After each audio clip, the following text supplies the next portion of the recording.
तर मुंबईमध्ये आज स्थानिक लोकाधिकार समितीचं अधिवेशन होणार आहे। अधिवेशनामध्ये उद्धव ठाकरे मार्गदर्शन करणार आहेत। मुंबई गिरणी कामगार भवनामध्ये हे अधिवेशन आयोजित करण्यात आलं आहे। त्यामुळे आता या अधिवेशनामधील चित्र नेमकं कसं असेल ते बघावं लागेल आणि त्याचबरोबर उद्धव ठाकरे यावेळेला मार्गदर्शन करणार आहेत। त्यामुळे उद्धव ठाकरे काय बोलणार याकडेही लक्ष असेल।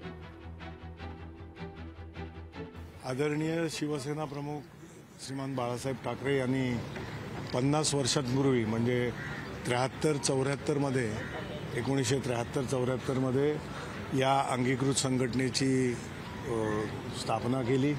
स्थानीय लोकाधिकार समितीचा मूळ उद्देश हा भूमिपुत्रांना नोकरीमध्ये प्राधान्य, सगळे गुणवत्ता असूनही मराठी माणसाला हवा तसा वाव मिळत नव्हता, गुणवत्ता कामी येत नव्हती आणि त्यावेळेला हे जे नैराश्य होतं हे शिवसेना प्रमुखांनी अचूक ओळखलं होतं आणि मग सामना मार्मिक पाक्षिकामधून शिवसेना प्रमुखांनी यांना ह्या विचारांना वाट करून दिली।